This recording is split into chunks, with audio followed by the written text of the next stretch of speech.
Hello, good morning सभी को।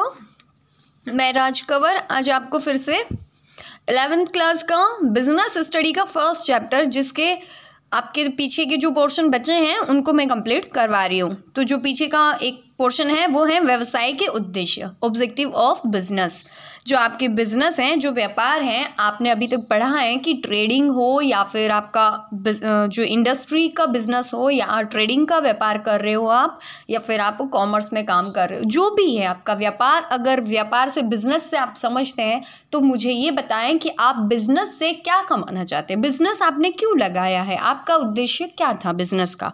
तो आप लोग जनरली आप अपने माइंड से सोच के एक ही बात बोलेंगे कि हमने बिजनेस जो लगाया है, या हमारे पापा जो बिजनेस कर रहे हैं, या हमारे आस पड़ोस में जो बिजनेस चल रहा है, उन सारे बिजनेसमैन का उद्देश्य क्या है? लाभ कमाना। क्या कमाना? प्रॉफिट कमाना। लेकिन मैं आपको बता दूं कि अगर कोई एंटिटी या कोई इकाई या कोई व्यापार सिर्फ और सिर्फ मार्केट में लाभ कमाने या प्रॉफिट कमाने के लिए उतरा है, मार्केट में सिर्फ और सिर्फ प्रॉफिट कमाने के लिए आया है, तो वो एक दिन भी वहाँ बिजनेस नहीं कर सकता, नहीं टिक सकता। क्यों? हाँ, बिजनेस का उद्देश्य लाभ कमाना है, लाभ कमाना बिजनेस का उद्देश्य है, क्योंकि उसने कुछ बिजनेस में पैसा लगाया, अपने घर का इन्वेस्ट किया है, तो बदले में उसको प्रॉफिट तो चाहिए उसके ऊपर। लेकिन अगर आप कहेंगे कि सिर्फ प्रॉफिट कमाना है, तो ये बहुत बड़ी गलती है आपकी। क्योंकि कोई भी बिजनेस, अगर कोई बिजनेसमैन जैसे आपने ही कोई बिजनेस लगाया है और आपका उद्देश्य सिर्फ और सिर्फ प्रॉफिट कमाना है, क्या कमाना है? प्रॉफिट। मुझे बताएं आप कितने दिन टिकेंगे? मैं बता देती हूँ आपको कि अगर आप सिर्फ और सिर्फ अपना प्रॉफिट कमाएंगे, लोगों पे ध्यान नहीं देंगे, आपको पता है कि मैंने ये माल बना दिया, मेरे को ये बेचना है, आपने सेल कर दिया, प्रॉफिट कमा लिया, ऐसे करके आप दूसरे किसी भी फील्ड पे ध्यान नहीं दे रहे। जैसे आपके एग्जाम्पल के लिए बता दूँ, आपके साथ एम्प्लॉय लोग काम कर रहे हैं, आप उन पर भी ध्यान नहीं दे रहे हो कि भाई तुम जानो, तुम्हारा काम जानो, मुझे तो प्रोडक्शन करके दो, तो आप उनको भी खुश नहीं रख रहे हो। सिर्फ और सिर्फ आपको तो मार्केट से ज़्यादा प्रॉफिट कमाना है, तो ऐसे चक्कर में आपके एम्प्लॉय लोग आपका साथ छोड़ देंगे। लोग हैं जो आप में इंटरेस्ट लेना छोड़ देंगे, आपके बिजनेस के अंदर इंटरेस्ट लेना छोड़ देंगे, बोलेंगे नहीं यार, ये तो बहुत ही ज़्यादा अपन के प्रॉफिट कमाने पे ध्यान दे रहा है, हम लोगों पे कोई ध्यान नहीं। गवर्नमेंट है वो भी आपको सपोर्ट नहीं करेगी, वो बोलेंगे आप तो सिर्फ प्रॉफिट कमाना चाहते हैं, हम लोग एक दूसरे का साथ दे के अपने आप का विकास करना चाहते हैं, डेवलप करना चाहते हैं, जिसके अंदर हम सारे फील्ड्स को ध्यान में रखना होता है। जैसे हमारी भले ही गवर्नमेंट हो, हमारी सोसाइटी जो सोशल रिस्पॉन्सिबिलिटी होती है, हमें उसको भी ध्यान में, पब्लिक अगर खुश है तो ही आपका बिजनेस चल सकता है। अगर पब्लिक है जो आपके बिजनेस से नाराज़ है, ना खुश है, तो क्या आप अपना बिजनेस उस मार्केट में कर पाएंगे? मार्केट के जो आजू बाजू वाले दुकानदार हैं या जो और भी बिजनेसमैन हैं, वो भी आपकी एक्टिविटीज़ से क्या परेशान हो जाएंगे, बोलेंगे कि इसका तो सिर्फ और सिर्फ प्रॉफिट कमाना है। रोज़ के आपके झगड़े होंगे, आपके कस्टमर है, रोज़ का आपके उनके साथ किटकिट होगा। क्यों? क्योंकि आप सिर्फ अपना मतलब देखते हैं, अपने मतलब के लिए जी रहे हैं। तो ऐसे बंदों का उस मार्केट में टिके रहना बहुत ही मुश्किल होता है।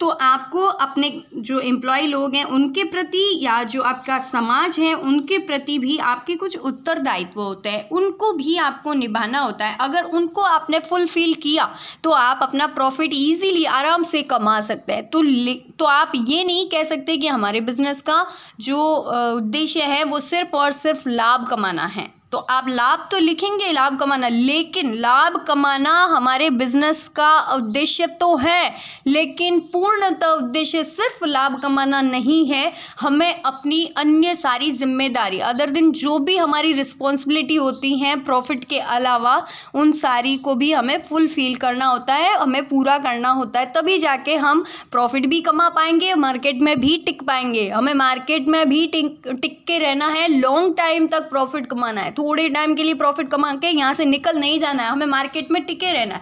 तो इसी के अकॉर्डिंग मैं आपको बता दूं कि व्यवसाय का लाभ कमाना उद्देश्य है, लेकिन उसके अलावा भी आपके बहुत सारे उद्देश्य होते हैं मार्केट के अंदर रहने के लिए। तो क्या होते हैं कि व्यवसाय के बहुमुखी उद्देश्य या multiple objective of your business. तो आपके बिजनेस के जो मल्टीपल उद्देश्य हैं, जो बहुमुखी ऑब्जेक्टिव्स हैं, वो क्या हैं? सबसे पहला, मार्केट स्टैंडिंग या बाजार स्थिति। जो आपका मार्केट है, आप जिस फील्ड के अंदर काम कर रहे हैं, जिस फील्ड के अंदर या मार्केट के अंदर आपका बिजनेस लगा हुआ है, उसके अंदर आपका सबसे पहला क्या होता है कि आपका वहाँ पे स्टैंडिंग या उसकी जो स्थिति है, बाजार की स्थिति है, वो उसको ऑब्जर्व करना ज़्यादा ज़रूरी है। अगर आपको मार्केट में टिके रहना है, मैं बताती हूँ, अगर आपको मार्केट में टिके रहना है तो मार्केट की डिमांड के अकॉर्डिंग ही आपको अपना प्रोडक्शन बनाना होगा। जो भी आप माल बना रहे हो या जो भी आप सर्विसेज दे रहे हो वो कैसी होनी चाहिए, मार्केट की डिमांड के अकॉर्डिंग। तो अभी मार्केट की स्थिति क्या है, मार्केट में किस चीज़ की ज़्यादा डिमांड है या फ्यूचर में कौन सी चीज़ की ज़्यादा डिमांड आने वाली है, आज का फैशन क्या है, आज का दौर क्या है, उसी के अकॉर्डिंग आपको क्या करना होगा, प्रोडक्शन करना होगा। अगर उसी के अकॉर्डिंग आपने प्रोडक्शन किया, मतलब आपने पूरी तरह से मार्केट को ऑब्जर्व कर लिया है, मार्केट में अभी किस चीज़ की डिमांड है, और फिर उसी के अकॉर्डिंग आप अपना बिजनेस में जो प्रोडक्शन करते हैं और फिर वो उसको सेल करते हैं, तो इससे क्या आप अपने मार्केट में अच्छे से टिके रह पाएंगे, स्टैंडिंग पोजीशन आपकी अच्छी होगी। तो उसके लिए आपको पहले मार्केट को ऑब्जर्व करना भी एक बिजनेस का उद्देश्य होता है, कि मार्केट को ऑब्जर्व करना या मार्केट स्टैंडिंग या बाजार की स्थिति को जानना भी उसका सबसे बड़ा या सबसे पहला उद्देश्य होता है। अगर उसने मार्केट ऑब्जर्व नहीं किया है, मार्केट के बारे में पता ही नहीं किया है, आया सीधा कंपनी लगाई, प्रोडक्शन किया और मार्केट में माल को उतार दिया, और फिर पता चला कि इस माल की तो 10 साल पहले डिमांड थी, आज तो लोग इसके भाव भी नहीं पूछते, तो ऐसे में बताओ आपका जो प्रोडक्शन है क्या सेल हो पाएगा? क्या आपने जो वो प्रोडक्शन बना के अभी रखा है, जो माल आपका फिनिश गुड्स जो मार्केट में सेल के लिए तैयार है, क्या वो बिकेगा? क्या उससे आपको कोई प्रॉफिट होगा? नहीं, बिल्कुल नहीं होगा, उल्टा आपको तो लॉस होगा। क्यों? क्योंकि आपने मार्केट को ऑब्जर्व किया ही नहीं था, मार्केट की स्थिति पता ही नहीं की। मार्केट में खड़ा रहने के लिए या मार्केट में टिकने के लिए आपको पहले मार्केट का ऑब्जर्वेशन करना ज़रूरी है, मार्केट की जो डिमांड है उसका पता करना, जो फैशन है, जो दौर है उसका पता करना सबसे पहला उद्देश्य होता है, तभी आप आगे का स्टेप उठा सकते हैं। तो पहला उद्देश्य मार्केट की स्थिति को जानना। दूसरा है नव परिवर्तन। मैंने अभी बताया आपको इनोवेशन या नव परिवर्तन मतलब जो नए नए अभी जो परिवर्तन हुए हैं मार्केट के अंदर, भले वो मशीनों से रिलेटेड हो या फिर फैशन से रिलेटेड हो। मतलब मार्केट के अंदर जो आप प्रोडक्शन बना रहे, जैसे आप कपड़े का मतलब बिजनेस कर रहे हो, तो उसके अंदर जो आप अपनी जीन्सेस वगैरह हैं, एक पुराने ज़माने में पहले जीन्स मिलते थे, एक आज के ज़माने में मिलता है। तो पहले जो मिलते थे अगर वही प्रोडक्शन आज भी दोगे तो क्या आप टिके रह पाओगे? नहीं। इनोवेशन जो नव प्रवर्तन आए हैं उसी के अकॉर्डिंग आपको अपना प्रोडक्शन तैयार करना है। दूसरा, आपकी जो पहले ऑटो मशीनें चलती वो जो मैनुअली मशीनें चलती थी, जो हाथ की मशीनें चलती थी, उसकी जगह अब नई मशीनें आ गई हैं, ऑटो मशीनें, जो अच्छे से फिनिशिंग दे के अच्छे से सिलाई करती हैं, तो आप उनको ज़्यादा लेंगे। अगर उनको नहीं लिया और आप पुराने तरीके से ही कर रहे हैं तो बोलो ज़्यादा जिसकी फिनिशिंग होगी मार्केट में वही चीज़ ज़्यादा बिकेगी। तो आपको भी क्या करना है, अपने नव परिवर्तन को अपनाना है। मार्केट में जो इनोवेशन आ रहे हैं उनका ऑब्जर्वेशन, जब आप मार्केट ऑब्जर्वेशन करेंगे तब आपको जो नव परिवर्तन या जो इनोवेशन मिलेंगे आप उनको अपने बिजनेस में एक्सेप्ट करेंगे। तो आपका दूसरा उद्देश्य रहता है नव परिवर्तन। हमेशा अपने बिजनेस के अंदर नए परिवर्तन करते रहो, इनोवेशन का काम करते रहो, वो भी उस बिजनेस का उद्देश्य होता है। नव परिवर्तन से आप क्या करते हैं, दूसरों से कंपटीशन में आगे रहते हैं कि नहीं, मेरा जो प्रोडक्शन है वो सबसे अभी लेटेस्ट है, फैशन में है, अभी के दौर में चल रहा है और एकदम एक्यूरेट है, तो आपका सेल सबसे ज़्यादा होगा और प्रॉफिट भी आपको ऑटोमेटिकली ज़्यादा होगा, डिमांड आपकी ज़्यादा होगी, मार्केट में टिके रहना आपके लिए पॉसिबल होगा। थर्ड जो रहता है वो है उत्पादकता। उत्पादकता मतलब प्रोडक्टिविटी। प्रोडक्टिविटी से आप क्या समझते हैं कि प्रोडक्टिविटी होता क्या है? प्रोडक्टिविटी क्या होता है कि आपका जो उत्पाद है उसका आप मूल्यांकन उत्पादन के मूल्य के निवेश के रूप से तुलना करके किया जा सकता है। इसका प्रयोग कुशलता के माप के रूप में किया जा सकता है। लंबे समय तक चलते रहने और प्रगति के लिए प्रत्येक जो बिजनेस एंटिटी होती हैं को उपलब्ध जो सोर्सेज होते हैं का अधिकतम यूज़ करने के लिए या उसका यूज़ करते हुए आपका बहुत बड़ा या विशाल उत्पादकता की ओर लक्ष्य रखना होता है। उत्पादकता प्रोडक्टिविटी मतलब आप अपना जो आपके पास संसाधन है, जो आपके बिजनेस के अंदर जो मशीनें चल रही हैं, जो एम्प्लॉय लोग काम कर रहे हैं, उनकी कैपेसिटी को बढ़ाना। कैसे? जो पहले लोग मतलब आपके एम्प्लॉय लोग जो पहले आपका बिना ट्रेनिंग के काम करते थे, वो प्रोडक्शन ट्रेनिंग वाले बंदों से कम करेंगे। तो अब आप क्या करो, अपने एम्प्लॉय लोगों को नई डिमांड जो नव प्रवर्तन आए हैं उसके अकॉर्डिंग उनको ट्रेनिंग दो।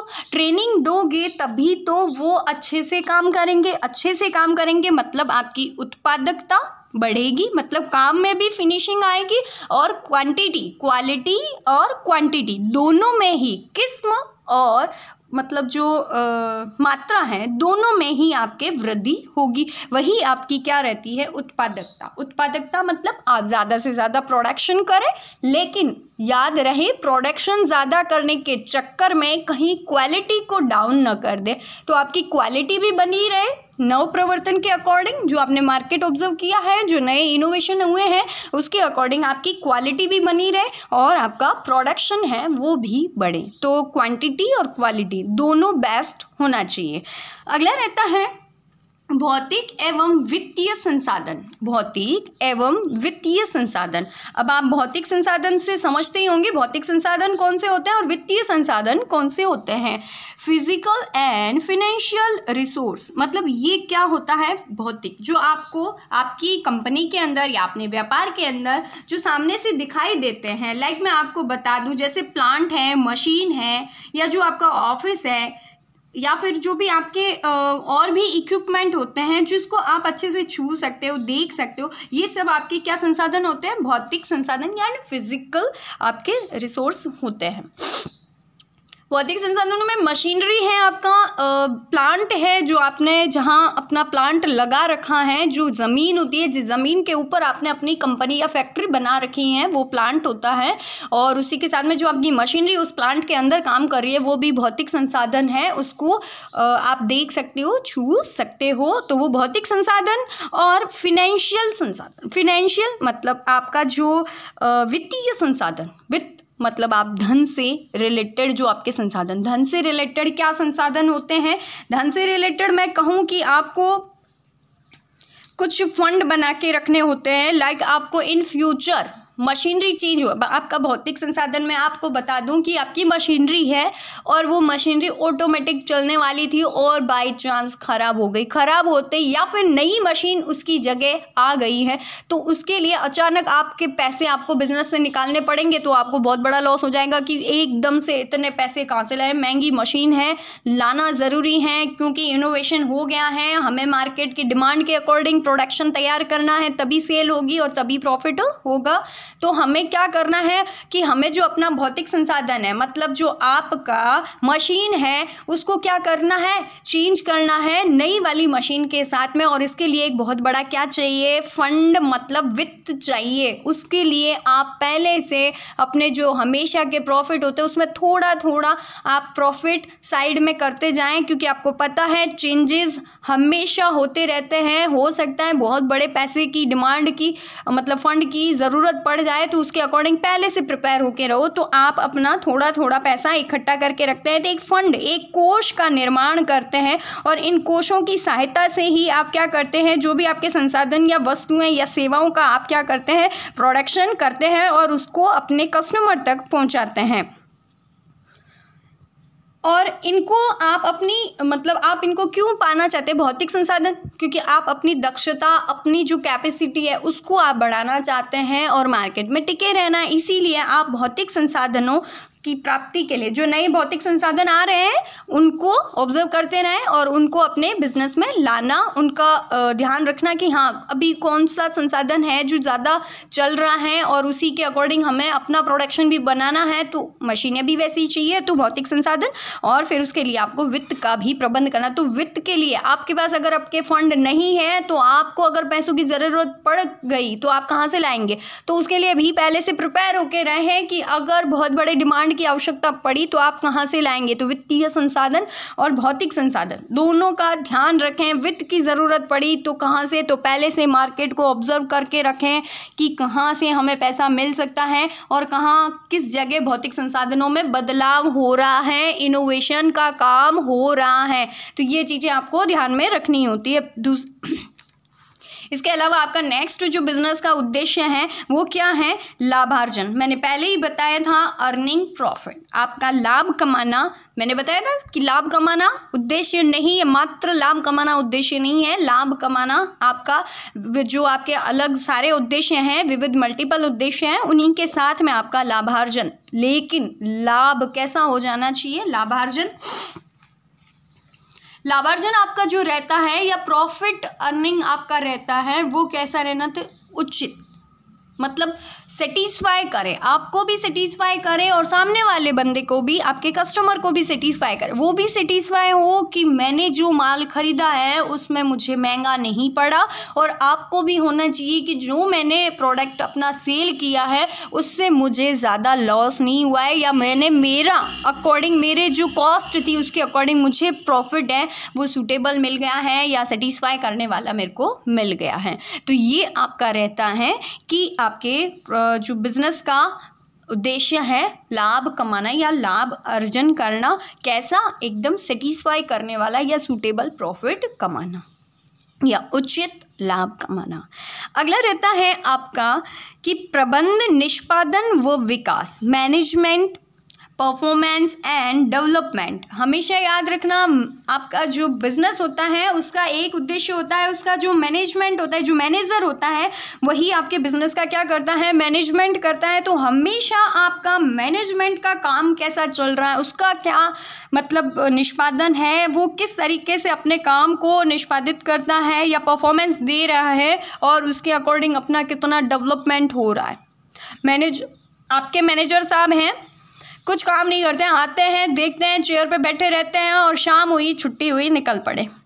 बिजनेस के ऊपर ध्यान देना या बिजनेस की तरफ अपना ध्यान आकर्षित करके उसको डेवलप करने के ऊपर या उसके किसी भी फील्ड पे अपना ध्यान केंद्रित नहीं करते या कोई ध्यान ही नहीं दे रहे हैं, तो बताओ क्या आपका बिजनेस डेवलप होगा? नहीं होगा। तो वहाँ पे आपके बिजनेसमैन की जो मैनेजर साहब हैं उनकी परफॉर्मेंस कैसी है? नील है, कुछ भी नहीं है, वो कुछ ध्यान ही नहीं दे रहे हैं भैया। तो क्या होगा? तो आप मार्केट में न तो मैनेजर है जो मार्केट ऑब्जर्व कर पाएगा, न इनोवेशन का पता लगा पाएगा, न उसकी प्रोडक्टिविटी कितनी आ रही है वो उसका पता कर पाएगा, और क्या भौतिक संसाधन अभी चल रहे हैं या वित्तीय कितने वित्त की आपको ज़रूरत पड़ सकती है उसका भी उसको नॉलेज नहीं है। प्रॉफिट पे उसका कोई ध्यान ही नहीं है। जब प्रॉफिट ही नहीं होगा तो अपन डेवलप कैसे होंगे? तो आपका टोटल मिला के मेन उद्देश्य आपका जो प्रबंध है, प्रबंध का निष्पादन या मैनेजर जो आपका है उसकी परफॉर्मेंस कैसी है, मैनेजमेंट आपके बिजनेस में कैसा है, क्योंकि मैनेजमेंट आपके बिजनेस की क्या होती है? आत्मा होती है। अगर आत्मा मर जाए तो शरीर किस काम का? तो हमेशा आत्मा को जिंदा रखें, मतलब अपने बिजनेस के अंदर मैनेजमेंट हमेशा एक्टिव रहे। अगर मैनेजमेंट एक्टिव नहीं रहा तो फिर आपका बिजनेस एक सिर्फ और सिर्फ मांस का बना शरीर रह जाएगा। तो हमेशा अगर शरीर के अंदर आत्मा होगी, जैसे मेरे में आत्मा है तभी मैं आपको समझा पा रही हूँ, बोल पा रही हूँ, मेरा मतलब आपसे निकल रहा है, लेकिन आपका मतलब मेरे से निकल रहा है। लेकिन अगर मैं वहीं पे मेरे अंदर आत्मा ही नहीं, मैं ऐसी बैठी हूँ, तो आप मेरे से क्या क्वेश्चन कर पाएंगे? मैं आपको क्या समझा पाऊंगी? कुछ भी नहीं। तो वैसे ही बिजनेस भी ऐसा ही होना चाहिए जिसमें सबसे टॉप क्लास का मैनेजमेंट हो आपका। तो मैनेजमेंट होगा तभी ये सारी बिजनेस के जो उद्देश्य हैं वो भी फुलफिल होंगे। तो बिना मैनेजमेंट के तो अपन कुछ भी नहीं कर सकते।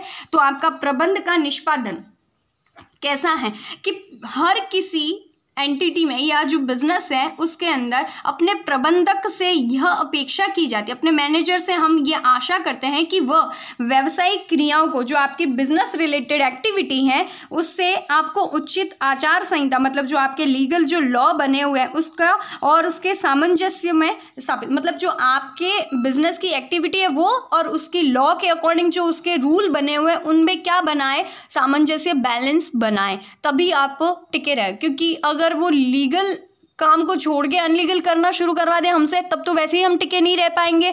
तो जैसे कानून बना है, जैसे लॉ, बिजनेस की जो आचार संहिता है, उसी के अकॉर्डिंग हम लोगों को, मतलब हमारे बिजनेस को उसी के अकॉर्डिंग चलाए और उसके साथ बैलेंस बना के चले, तो ही हम मार्केट में टिक पाएंगे। तो निष्पादन उसी के साथ है। अतः प्रबंध, निष्पादन एवं विकास बहुत ही महत्वपूर्ण उद्देश्य। मैंने बोला है कि बिजनेस सबसे मोस्ट इम्पोर्टेंट आपका काम है। बिजनेसमैन में जो आपका मैनेजमेंट है वो मोस्ट इम्पोर्टेंट है। अगर मैनेजमेंट अच्छा हुआ तो कैसा भी आपका मतलब डाउन स्थिति में जो बिजनेस है वो भी प्रोग्रेस कर सकता है। और एक आपका टॉप लेवल का बिजनेस है, बहुत अच्छी हाई क्लास डेवलपमेंट वाली सीरीज में चल रहा है, और वहाँ पे अगर अचानक मैनेजमेंट ढीला पड़ जाए तो आपका वो जो बिजनेस है वो डाउन टू अर्थ आते टाइम भी नहीं लगेगा। तो आपका मैनेजमेंट सबसे मोस्ट आपका यही है। इस उद्देश्य के लिए जो भी एंटिटी होती है वो हमेशा क्या रहती है, सक्रिय कार्य, हमेशा एक्टिव रहती है अपने मैनेजमेंट को लेके, क्योंकि उनको पता है अगर मैनेजमेंट में थोड़ी सी ढिलाई आ गई या थोड़ी सी निष्क्रियता आ गई तो आपका बिजनेस है वो डेवलप नहीं होगा। तो याद रखना, बिजनेस को डेवलप करना है, उसका विकास करना है, तो आपको मैनेजमेंट का जो निष्पादन है वो हमेशा सक्रिय रखना पड़ेगा, एक्टिव रखना पड़ेगा। अगला जो रहता है आपका, अभी 2 पॉइंट ही बचे, बोर मत होना। अगला रहता है कर्मचारी निष्पादन एवं मनोवृत्ति। आपके बिजनेस में आप जानते हैं मैनेजर के साथ में और भी बहुत सारे लोग हैं जो काम करते हैं। कौन? एम्प्लॉय लोग। आपके बिजनेस के अंदर जो आपके प्रोडक्शन करते हैं, जो आपकी मशीनों को चलाते हैं, उनमें कौन काम करता है? वर्कर लोग काम करते हैं, मैनेजर जो आपके कर्मचारी हैं वो काम करते हैं। आपको पता ही है जब हमारे जो वर्कर होते हैं या एम्प्लॉय लोग होते हैं, अगर वो खुश हैं, बहुत अच्छे से उनको सारी सुविधाएं अच्छे से मिल रही है, सैलरी टाइम पे मिल रही है, चाय पानी नाश्ता सब अच्छे से मिल रहा है, छुट्टियां अच्छे से मिल रही है, और उनको पेंशन या उनके रिटायरमेंट को लेके सारी सुविधाएं अच्छे से हैं, तो वो हैप्पी मतलब अपने बच्चों के फ्यूचर को लेके भी हैप्पी, खुद के फ्यूचर को लेके भी हैप्पी, और अपने बिजनेस को जो अभी प्रेजेंट चल रहा है उसमें वो अपनी आत्मा से काम करते हैं, खुश होके काम करते हैं। तो वहाँ पे उस कंपनी का प्रोडक्शन कैसा होगा? बेस्ट क्वालिटी होगी और क्वांटिटी भी बहुत अच्छी होगी, क्योंकि वो अपना 100% आपकी कंपनी को देंगे और खुश होके काम करेंगे। और वहीं पे मैं बोल दूं कि जो बंदा अपने फ्यूचर को लेके टेंशन में है या फिर अपने बच्चों के फ्यूचर को लेके टेंशन में है, वो बंदा कैसा काम करेगा? या फिर आप लोगों के भी मतलब आप बिजनेसमैन में जो बिजनेसमैन है या फिर जो आपका मैनेजर स्टाफ है, उनसे वो एम्प्लॉय लोग बहुत परेशान हैं, उनको बहुत सुनना पड़ता है, हर काम में उनको सुनाया जाता है, बहुत किटकिट होती हैं। तो बताओ ऐसे में क्या वो लोग खुश होके काम कर पाएंगे? नहीं।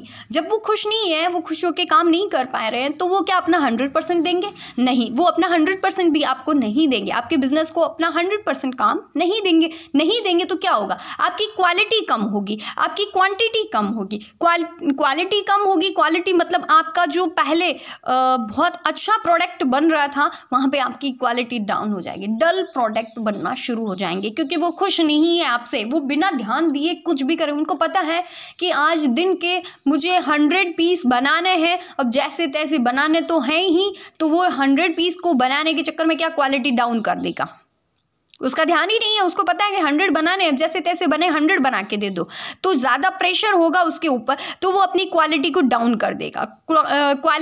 क्वांटिटी तो उसने रख ली, 100 बना के दे दिया, लेकिन क्वालिटी डाउन कर दी। अब दूसरी जगह आप बोलेंगे मेरी क्वालिटी एकदम बेस्ट होनी चाहिए, तो वो क्वालिटी पे तो पूरा ध्यान देगा, लेकिन उसकी क्वांटिटी हमेशा जो गिर जाएगी, मतलब 100 की जगह वो 80, 90 या फिर 50 तक का भी रह सकता है। तो अगर आप उसको खुश रखें, उसको हैप्पी रखें, उसको क्या परेशानी है उसको बिठा के पूछें कि आपको दिक्कत क्या है, किस चीज़ से आप परेशान हैं कि आप अपना ध्यान पूरे काम पे नहीं दे रहे हैं, तो उन चीज़ों को उनकी जो प्रॉब्लम्स हैं उनको सॉल्व करो और उन पर ध्यान दो, उनके लिए फैसिलिटी प्रोवाइड करवाओ, उनको खुश रखो। उनको सैलरी से दिक्कत है तो उसका जो है बैठ के डिसीजन लिया जाए कि क्या किया जाए। फिर अगर उनको तबीयत को लेके उनका कोई प्रॉब्लम है या फैमिली रिलेटेड उनके बच्चों को लेके कि भाई हमारे बच्चों की स्कूल्स का हमें दिक्कत आ रहा है, तो बड़ी बड़ी जो कंपनियां हैं वो अपनी खुद की स्कूल बना के रखती है और वहाँ पर अपने एम्प्लॉय के जो बच्चे होते हैं उनको स्टडी में लगा देती है, उनका पूरा खर्चा वो कंपनी उठाती है। तो ऐसी भी कंपनियां बैठी हैं, वहाँ के जो एम्प्लॉय लोग होते हैं फिर बेफिक्र होके,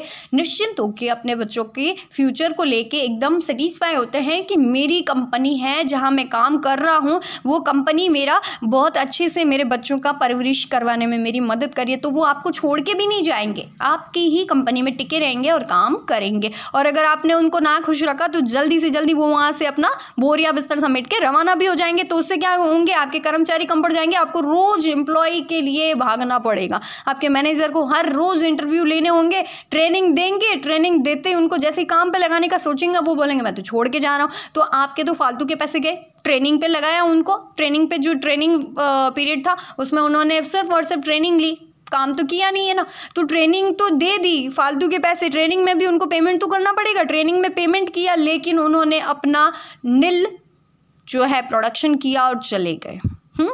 तो ऐसे करके आपको हमेशा उसका उद्देश्य क्या होता है, अपने कर्मचारियों का निष्पादन कैसा है उसको ध्यान दें, और निष्पादन में अगर थोड़ा उतार चढ़ाव हो रहा है तो किस कारण हो रहा है उसका भी पता लगा के उसको सॉल्व किया जाए, और उनकी मनोवृत्ति, उनकी जो मन की वृत्ति है उसको समझा जाए और उसी के अकॉर्डिंग उनका जो दिक्कत है, प्रॉब्लम है, चाहे वो उनकी फैमिली हो या फिर उनकी फैमिली रिलेटेड प्रॉब्लम हो या फिर उनकी जो फिजिकल रिलेटेड प्रॉब्लम हो या उनको फ्यूचर को लेके कोई टेंशन है, सबको सॉल्व करके उनकी निष्पादनता को बढ़ाया जाए, क्वालिटी और क्वांटिटी को बढ़ाया जाए। और मैंने बता दिया अच्छे से कि कैसे उसको मतलब बनाया रख सकता है। अब रहता है सोशल रिस्पॉन्सिबिलिटी। आप एक ऐसा प्रोडक्ट बनाते हैं कि जिससे क्या होता है, आपकी जो नेचर है उसको नुकसान होता है, जो आपकी प्रकृति है उसके खिलाफ है, प्रकृति को नुकसान हो रहा है, या फिर आप जो पब्लिक हैं, आम पब्लिक, आपकी जहाँ कंपनी लगी है वो उस कंपनी के अंदर से जो धुआं निकलता है, जो लिक्विड प्रोडक्ट निकलता है या फिर जो आपके केमिकल्स निकलते हैं उसकी वजह से पब्लिक परेशान है। तो अगर पब्लिक परेशान है और पब्लिक को नुकसान भी हो रहा है, ज़मीन ख़राब हो रही है या फिर जो भी है धुएं से ऑक्सीजन या हवा प्रदूषण, वायु प्रदूषण हो रहा है, तो वो भी आपकी कंपनी को क्या मतलब वहाँ से उखाड़ फेंकने में बहुत कामयाब हो जाएगा। तो आपकी शिकायतें, जो आपकी कंपनी के खिलाफ जो शिकायतें हैं उनको आप क्या करेंगे, उनको दूर करेंगे। कि आपकी जो सोशल रिस्पॉन्सिबिलिटी वो होती है कि समाज को आपसे क्या शिकायत है उसका निवारण किया जाए, निवारण करेंगे तभी आप मार्केट में टिके रहेंगे। आपका जो कंपनी है वो आपकी जो समाज है उसके लिए स्कूलें बनाए, गरीब बच्चों की पढ़ाई के लिए, उनकी मदद के लिए उनके लिए स्कूलें खोले, या फिर आपके जो अनाथ आश्रम है उनमें मदद दें। इस तरीके से आपके जो आपका समाज है उसको डेवलप करें। उनकी अगर वो पढ़ेगा, डेवलप होगा समाज, तभी तो उसकी फैशन को समझेगा वो और आपके प्रोडक्ट को समझेगा, और प्रोडक्ट को समझने के बाद वो आज के दौर के अकॉर्डिंग अपना लाइफ है वो स्पेंड करना चाहेगा। तो इसी की वजह से आपकी प्रोडक्शन के जो आपका प्रोडक्शन है उसके लिए उसकी भी क्या लालसा होगी, उसको भी वो खरीदेगा और ऑटोमेटिकली आपका भी प्रॉफिट होगा, क्योंकि डिमांड बढ़ेगी मार्केट में। अगर आपके सारे बंदे पढ़े लिखे होंगे, आपकी स्कूल आपने एक खोली और एक स्कूल में आपने 1000 बच्चों को भी पढ़ाया, तो वो 1000 बच्चे जब बड़े होंगे तो वो आज के दौर में जो आज का ट्रेंड है उसको समझेंगे, उसके अकॉर्डिंग, उस फैशन के अकॉर्डिंग जीना चाहेंगे और अपनी इनकम भी करेंगे। पढ़े लिखे बंदे इनकम भी करेंगे, इनकम के अकॉर्डिंग उनकी डिमांड होगी, और डिमांड अगर होगी तो आपका सेल भी होगा, सेल होगा तो आपको प्रॉफिट भी होगा। तो आपकी सोशल रिस्पॉन्सिबिलिटी आपको मैंने बताया आपका, और इसी के साथ में आपका ये उद्देश्य है वो ख़त्म होते हैं कि एक मैं बता दूं सोशल रिस्पॉन्सिबिलिटी कि एक व्यावसायिक उपक्रम को विभिन्न व्यक्तियों या समुदाय के हित में अपने उत्तरदायित्व या उनकी समृद्धि के लिए अग्रसर रहना चाहिए, यह उसका उद्देश्य होता है। तो आपका आज का ये टॉपिक है जो आपके बिजनेस के उद्देश्य मैंने बताया कि बिजनेस के आपके बहुमुखी उद्देश्य होते हैं, मल्टीपल उद्देश्य होते हैं, ऑब्जेक्टिव होते हैं, और उसको मैंने आपको समझा दिया। आप इनको अपने जो नोट्स बना रहे हैं उसमें नोट डाउन कर लें, और आज का ये चैप्टर पूरा हुआ। नेक्स्ट अगले क्लास में। Thank you so much.